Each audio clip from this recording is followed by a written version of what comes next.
Guys doing well? So, our basketball team pulled out, kind of a close one, right? But they pulled it out, nonetheless. Megan Yost, were you a little bit nervous at all?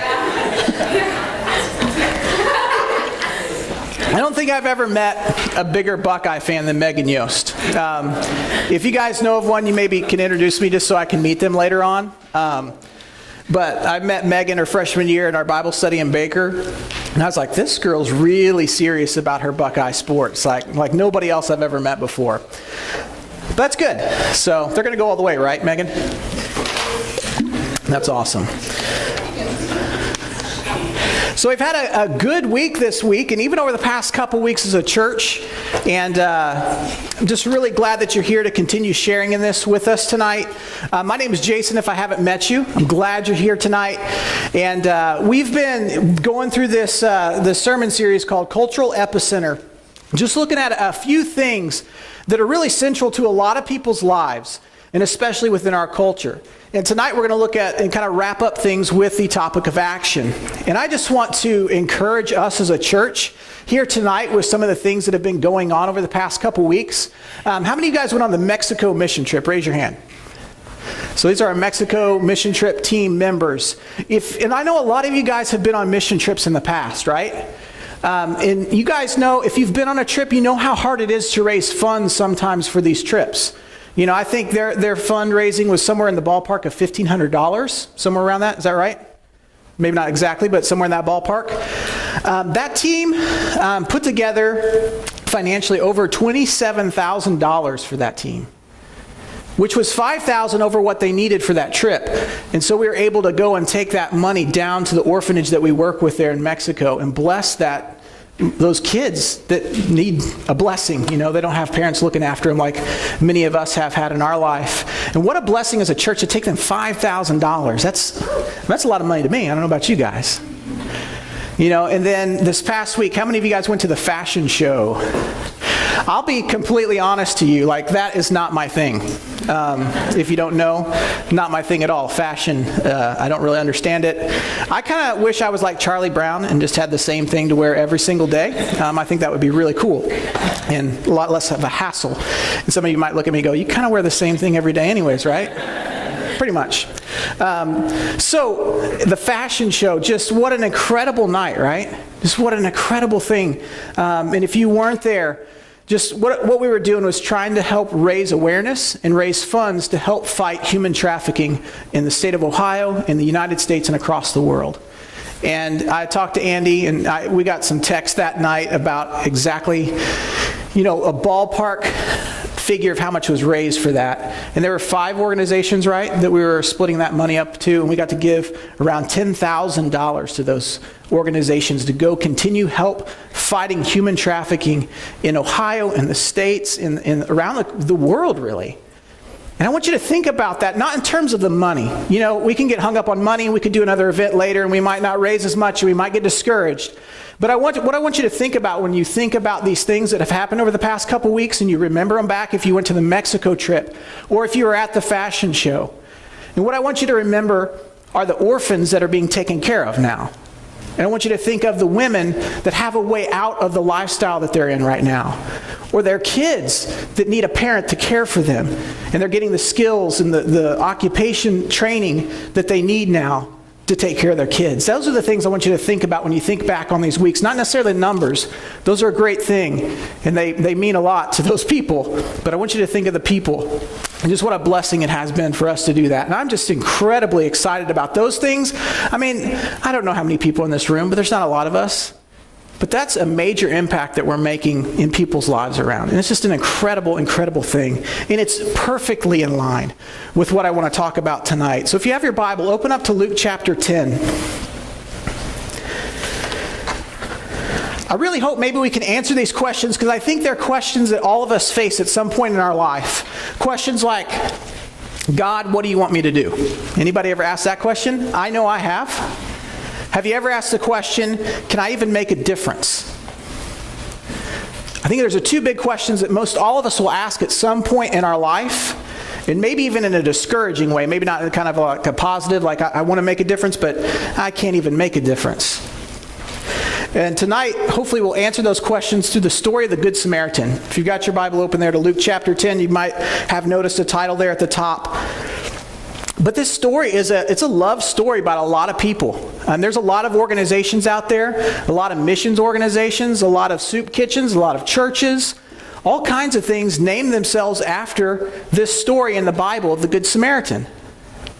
I happened to work for him when I was younger and in college. Worked for an organization called the Good Samaritan's Boys Ranch. And it was kind of like a last step before juvenile detention center for some kids that had gotten in trouble. And what I did is I was night watch. Really glamorous position where I went in at probably around 10 o'clock at night and watched TV mainly, honestly. The boys were already asleep, and so I sat there and I worked Thursday, Friday, and Saturday nights. And Christina can attest to this because this was right before we got married. So when I get off work Saturday, or it'd be Sunday morning at that time after my Saturday night shift, I found that I had a hard time sleeping during the day. And so usually I was going without sleep for 3 nights, culminating in Sunday morning me driving to Christina's place, picking her up and going to church. And you can imagine the struggle church was at that point, where I haven't slept for 3 nights and now I'm sitting in a sermon trying to nod off here, But hopefully you won't do that tonight. We'll be engaged with what God wants to say to us.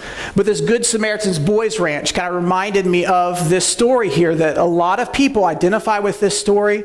If you look at a dictionary, you'll even find a lot of things like, of course, there'll be kind of a geographical reference definition there of what a Samaritan is, but there's also this definition in the dictionary that says it's a person who is generous in helping those in distress.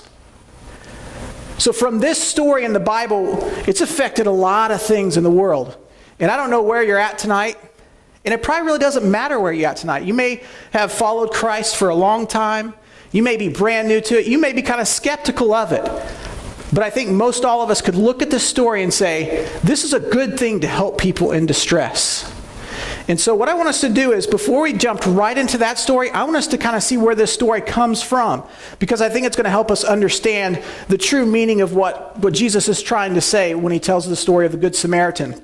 So we're going to start reading in verse 25 here and see a little transaction between Jesus and another man before he tells this story of the Good Samaritan. So in verse 25 of Luke chapter 10, if you don't have your Bible, it'll be up here on the screen as well. It says, one day an expert in religious law stood up to test Jesus by asking him this question: "Teacher, what should I do to inherit eternal life?" It's a pretty good question. And Jesus replied, "What does the law of Moses say? How do you read it?" And the man answered, "You must love the Lord your God with all your heart, all your soul, all your strength, and all your mind, and love your neighbor as yourself." "Right," Jesus told him, "do this and you will live." The man wanted to justify his actions, so he asked Jesus, "Who is my neighbor?" And so this little transaction that we have here, it says it's between Jesus and this man who's an expert in religious law. For our purposes, maybe we could just think of him like a lawyer. Okay? He knew the law really well, and he was helping people try to follow the law as well. One problem, though, some of those people that he was helping trying to follow the law were starting to follow Jesus. And so probably what's happening in this transaction between he and Jesus is he's trying to set Jesus straight, call him out in the open, show these people that Jesus really doesn't know what he's talking about, and justify his actions. But Jesus is a little bit smarter than that, isn't he? Yeah, if you get asked a question in an open setting, best thing to do is ask another question, right? And that's exactly what Jesus does. But this is an incredible question that Jesus asks him. Look at that. It says, Jesus replied in verse 26, "What does the law of Moses say? How do you read it?" He knew that this man knew the law of Moses extremely well. I mean, that's what he did. It was his profession. He knew this really well. And he goes on to answer, and he answers it really good as well. So if you look back, there's a couple parts in the Old Testament. In Deuteronomy chapter 6, verse 5, right here's a verse. It says, "And you must love the Lord your God with all your heart, all your soul, and all your strength." This is not a New Testament idea. And this man, this guy who was a lawyer, he knew these scriptures really, really well. And Jesus knew he knew these scriptures well. That's why I asked him what he thought of it. And so he quotes this one. And then he also quotes, the second half of his answer is quoting Leviticus chapter 19, verse 18. "Do not seek revenge or bear a grudge against a fellow Israelite, but love your neighbors as yourself. I am the Lord. Jesus is incredibly brilliant. I don't know if you guys are following what's going on here, but Jesus asked him this question, knowing that he's going to know the answer. And then something happens that you don't see a lot of times in the Bible between these religious people and Jesus.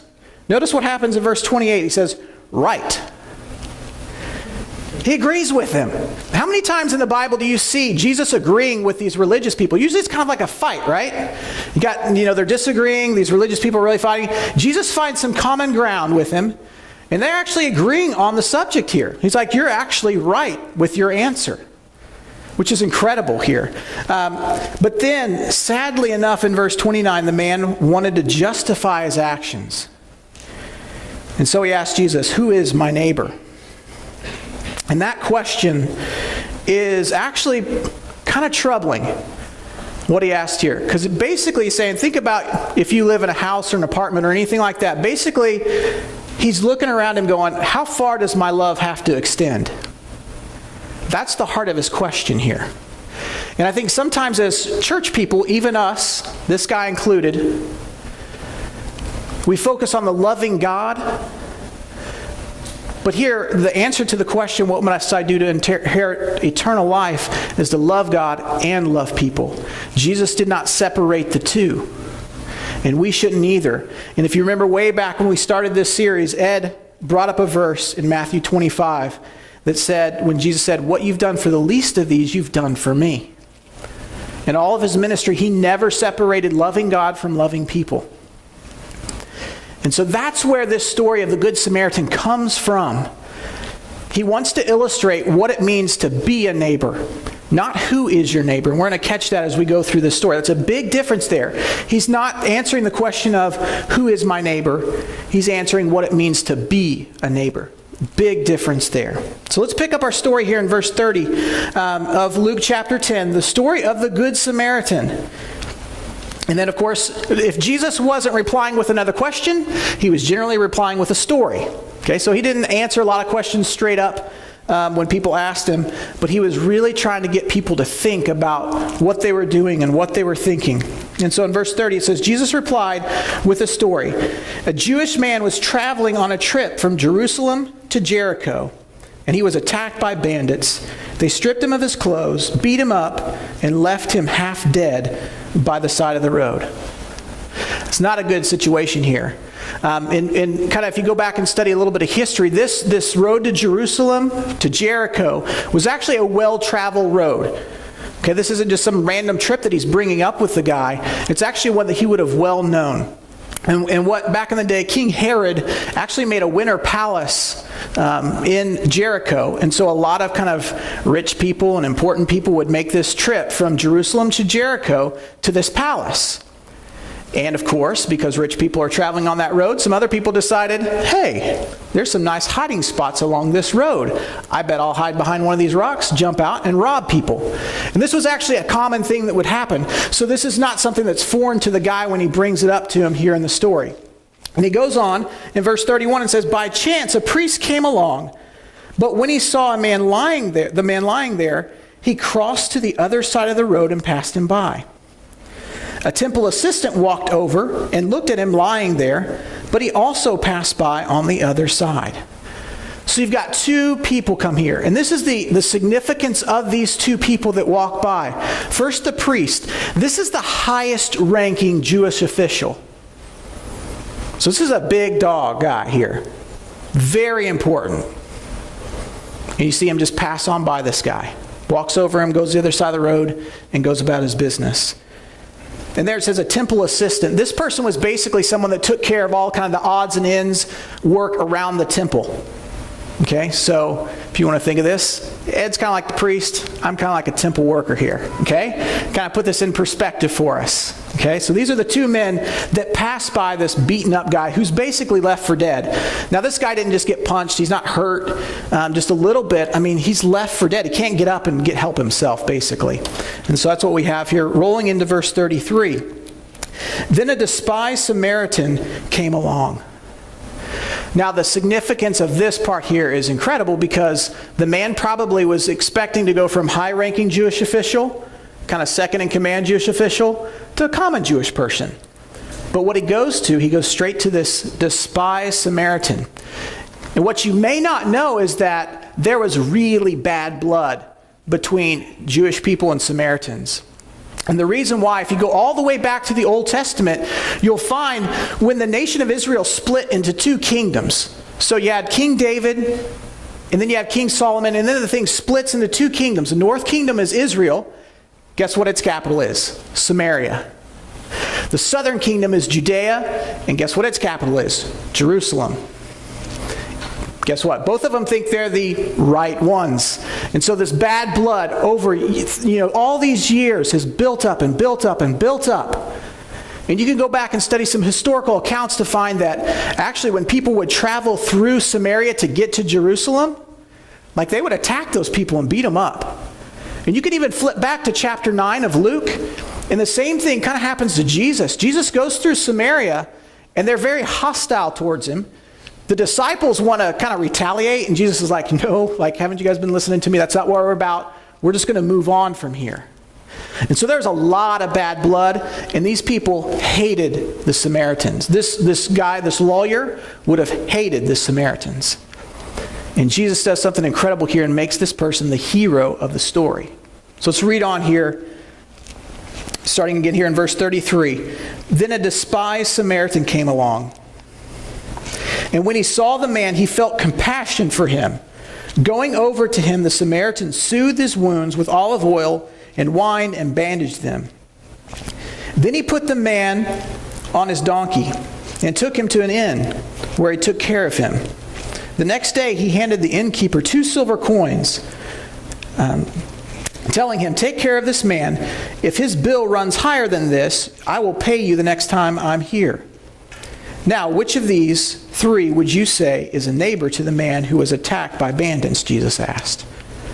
The man replied, the one who showed him mercy. Then Jesus said, yes, now go and do the same. So an incredible story here. You got 2 really important religious people that pass by this man that's hurt on the side of the road, which I think all of us would just say that's completely awful. And I think sometimes people might look at church people and think those same things of them. That, I've been hurting in my life and they just look down on me. They talk bad about me.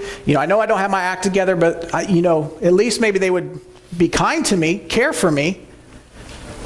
And as we read this story, and we read other stories in the Bible, sometimes it's hard to connect the dots. Have you ever read the Bible and thought, man, I just don't know how this applies to me? Written so long ago, maybe it doesn't really apply too much to our time. Well, I want to tell you that everything that we find in Scripture is extremely applicable to our life. And it doesn't take long for us to dig into this and start to relate it to our time here and now. And especially this story, it's really easy to think about as you go through here and start to read it and start to think of different things through the story. Let's do a little. Is Ben here? There you are, Ben. You live over on McMillan, right, on South Campus? Let's say this is a story here. We got Ben, who's eating at #1 Chinese restaurant because it's the best Chinese food on campus. I love it. Me and Matt have had many meetings there. It seems like I have to find special people that I make my #1 friends because I love #1.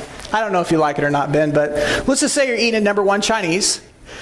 You start the long trek home down all the way south, past South Campus, going down to McMillan.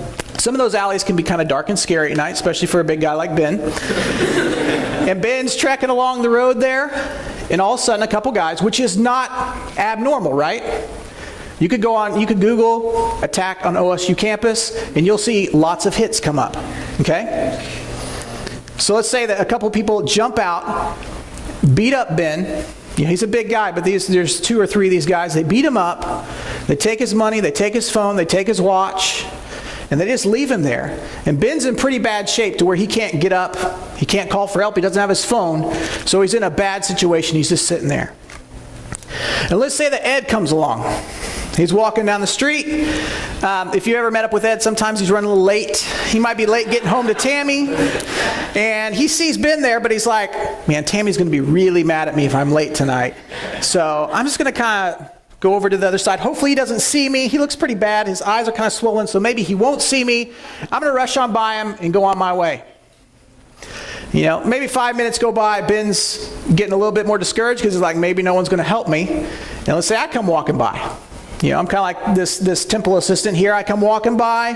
I see Ben, and I'm just kind of in my zone. I've got my iPod on. I'm not even paying attention. And I just kind of walk on over him, but I don't even see him. I'm in my own world. I'm zoning. I'm just walking down the road.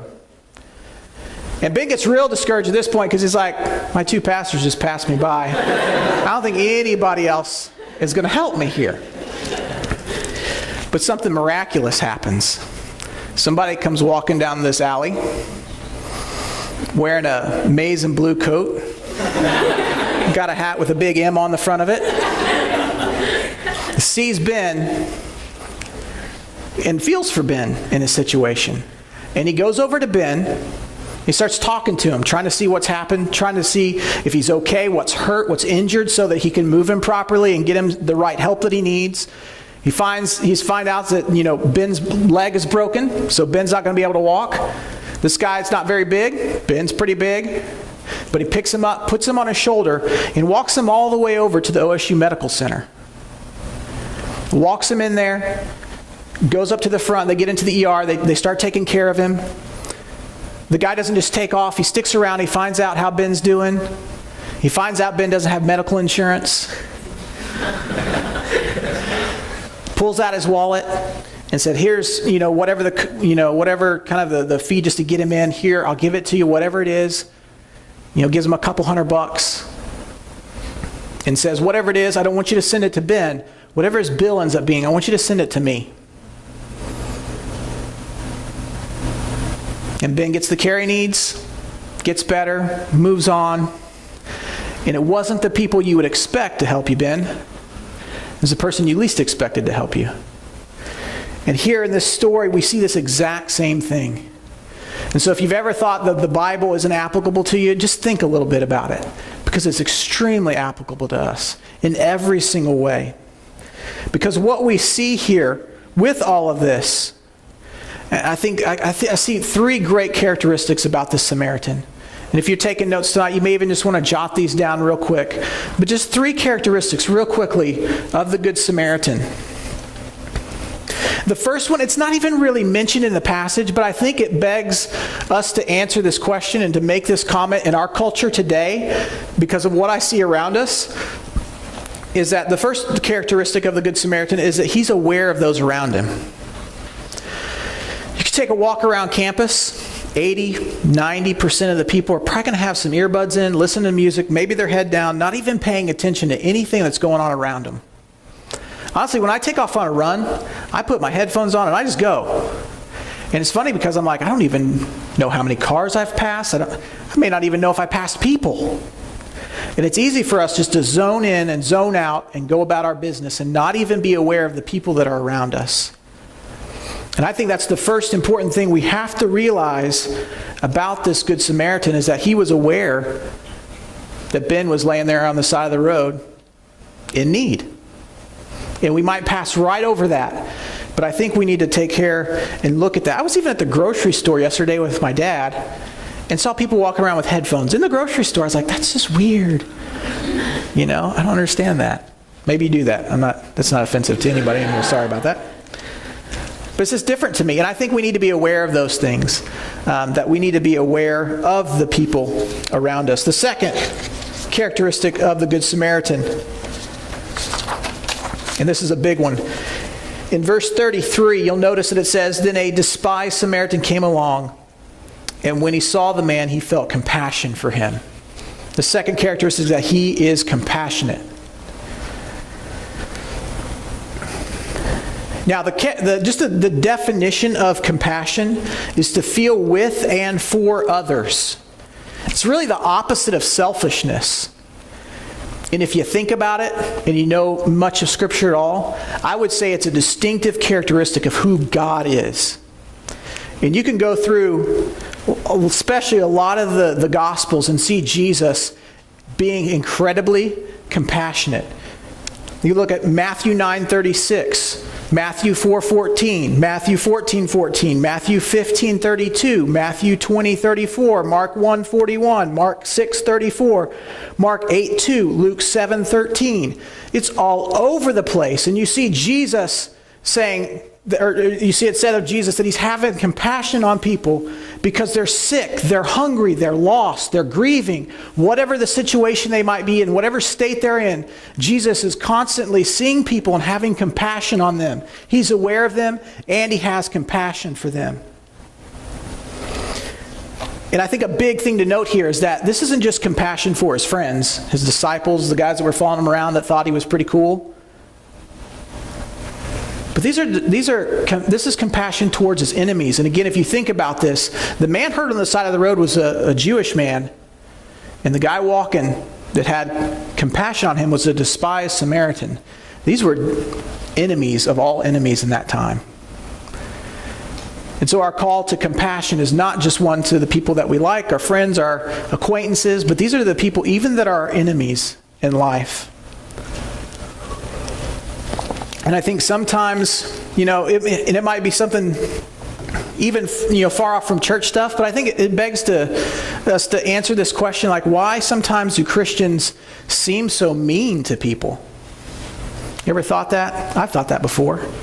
Even now I'm not a proponent of this, I'm not making any kind of political statement here at all, but the Affordable Health Care Act, I don't necessarily maybe think it's the best way in the world to do things. I'm not saying it is, but I'm just saying our language around it as Christians speaks volumes to the people that we're talking to. And here we have a story of somebody taking care of someone's health needs. As the church, we should be the people that are on the forefront of helping take care of people that are in need. And sometimes I think it sounds like maybe we're the ones that don't want to help anyone in need. And I think those are good questions for us to look into our hearts and say, am I compassionate towards the people around me? My friends, my family, my enemies alike. And you may not have a lot of enemies in life. You may not think, oh, this is my enemy, But you got people that rub you the wrong way. You got people that have hurt you in the past. Maybe we can think of them, maybe you don't think of them as enemies, but we've got those people that we would probably be really slow to help out in a situation. And then the last one, the third characteristic, and maybe even the most important, he's aware, he's compassionate, and he takes action. We see this there in verses 34 and 35. When he takes care of all of his needs, we first see him actually kind of mending some wounds right there on the spot. I don't know if the guy was had any kind of medical training or anything like that, but he was taking care of the guy's needs right there on the spot. And then he continued to meet those needs, took him in, paid for everything. He took action with what he saw there. And so these three characteristics, I think, can play an important role in our life. And we need to look at our lives and say, do I have these characteristics a part of my life as well? Or am I kind of like this lawyer at the beginning of the story who's asking the question, who is my neighbor? Instead of asking ourselves the question, am I a neighbor?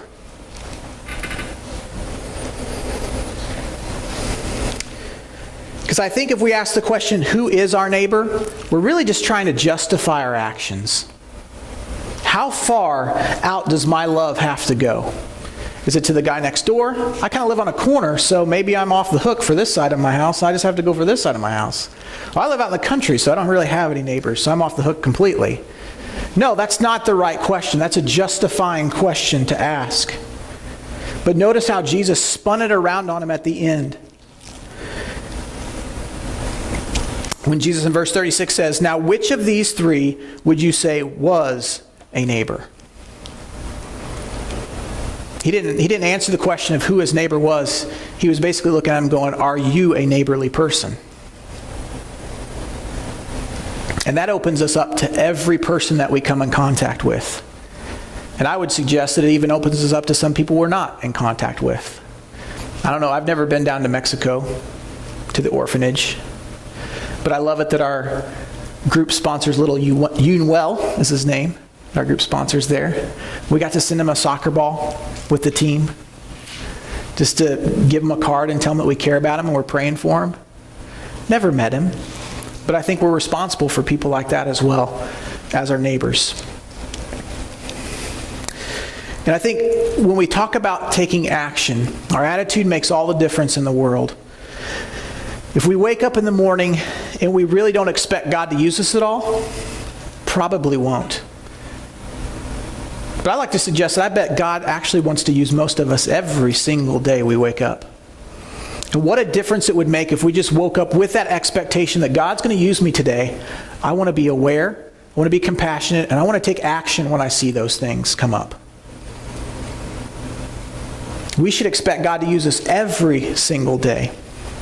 So those questions that I brought up at the very beginning, when I said, how many of you guys have asked the question, God, what am I supposed to do?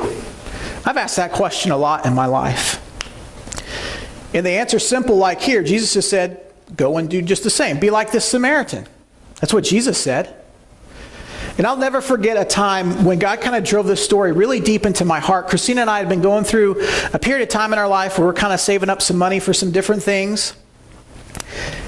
And we'd been doing really well with it. I don't know if you've ever been in that. We were actually saving up to kind of be able to go a little bit more full-time with New Life. Just for our family financially, we were kind of saving up some money. And I ended up sitting down at Panera over on High and 11th and just sitting there with a friend.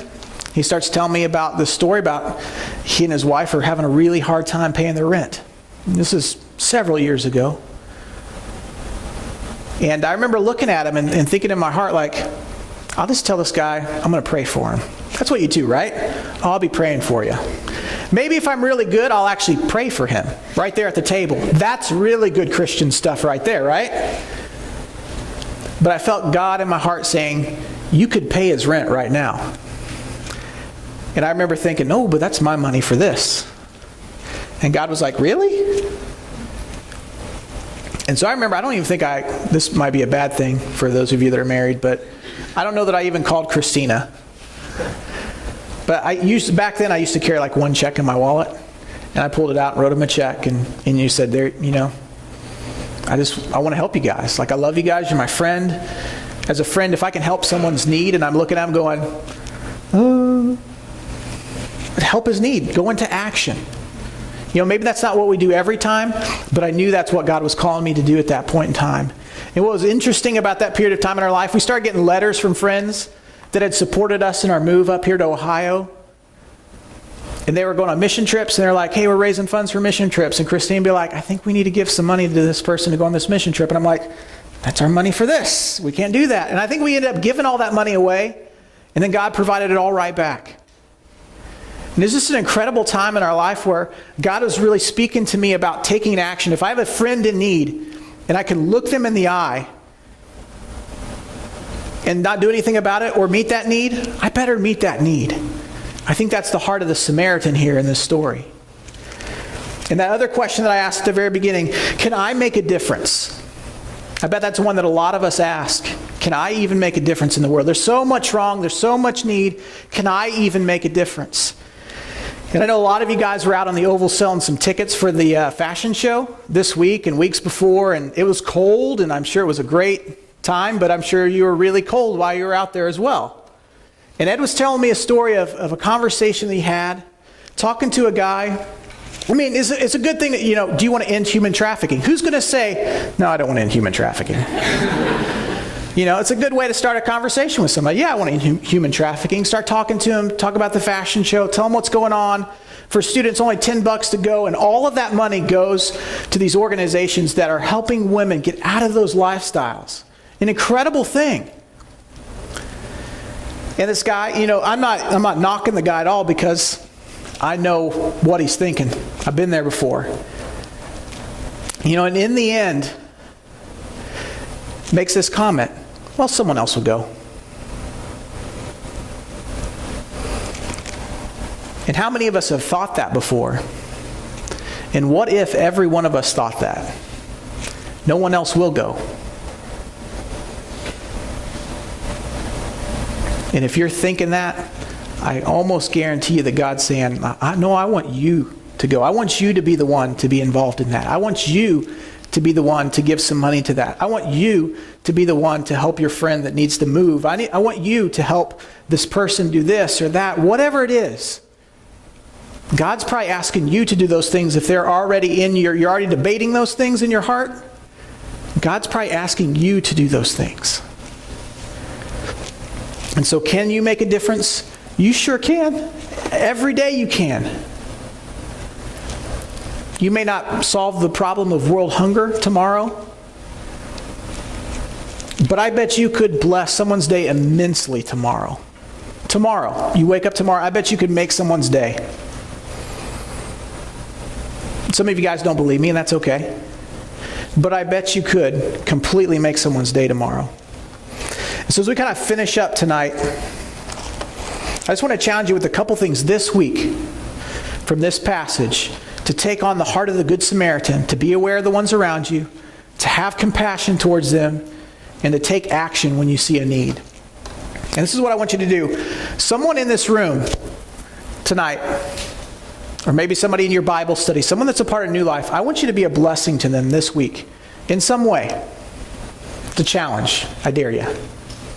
Be a blessing to someone a part of New Life this week. I don't care what you do. I know girls like Christina, she likes to make things for people, like to make cookies, or if I do that, you won't really enjoy it, so I won't do that. You know, whatever it might be, if you see a need in someone's life around you at New Life, meet that need. Be a blessing in their life. And then the second half of that, I want you to find someone in your life that's not a part of New Life, maybe isn't even a Christian, and I want you to bless their life as well. That's my challenge to you, my dare to you for this week, is to be a blessing to someone. And there's a lot of different ways you could do that. Obviously, the fashion show is kind of behind us, but what's the next thing we're going to do? That's not a one-time event. What's the next thing we're going to do? What's, Mexico trip's behind us. What's the next thing? Maybe Peru. Maybe tutoring some kids at the Stowe Center. I don't know what it is that can be that for you. But begin to pray about it. Ask some friends about it. See what you find as you go this week. But most importantly, what I don't want us to miss in the whole story, what I don't want us to miss in this whole story, is that when you look at the life of the Good Samaritan, this is a story that Jesus is telling, and I almost feel like it's autobiographical in a sense. And if you look at Romans chapter 5, verse 8, it says that while we were still enemies of God, while we were still against God, He died for us. And if there was ever a despised situation in life, it was between us and God. And let me just suggest to us that we weren't just kind of injured on the side of the road, but we were completely dead in our sin. And Jesus took all of that for us. He risked everything. Gave His whole life for us. And so tonight, if you're here and you're like, that's kind of a good story, I'm in with helping people. This is why we help people. And this is how we're able to help people. It's Christ's love within us. We see it in Him. All those verses that I listed earlier, where it said Jesus had compassion, and Jesus had compassion, He continually did that. And we have the Spirit of God living in us that allows us to live out this. Now, I'm really thankful for everyone that worked at the fashion show, but you guys didn't pull that off. You guys did not pull that off. God did. And I'd rather have it that way than any other way. And so just encourage you this week to seek the Lord in that. If you're here tonight and you're like, I don't even know God, find somebody around you and talk to them about it before you leave tonight. Let's pray. God, I'm just so thankful for everything that you do. Whether it be you raising $10,000 to make the difference in lives of people that have been trafficked.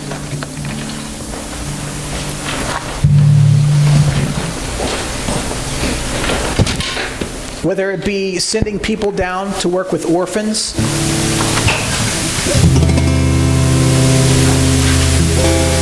Or whether it just be to have a conversation with somebody that's completely lonely, that's in your biology class.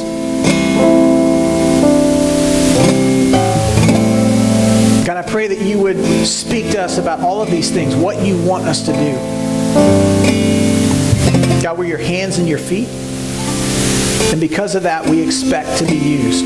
God, we want to wake up tomorrow and expect that you're going to use us in a significant way in someone's life. And so, God, I pray that you would just prompt all of us in the ways that you want us to do, the things you want us to do this week. And God, that you would give us the courage, obedience, and the power to actually live those things out. Because those things aren't easy. We're going to get discouraged. Tuesday, Wednesday is going to come, and we're going to give up on this. But God, I pray that you would give us the power and the strength to do it. God, that this church would continue to make an impact on this campus. And I believe we're getting there. When we asked the question a few weeks ago, and I believe this question's you asking the question of us, if we were gone, would this campus even miss us?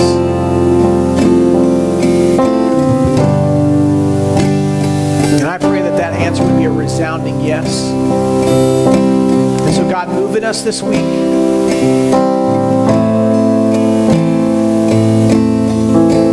And God, we trust that you're the only way that we can do these things. We ask these things in Christ's name. Amen.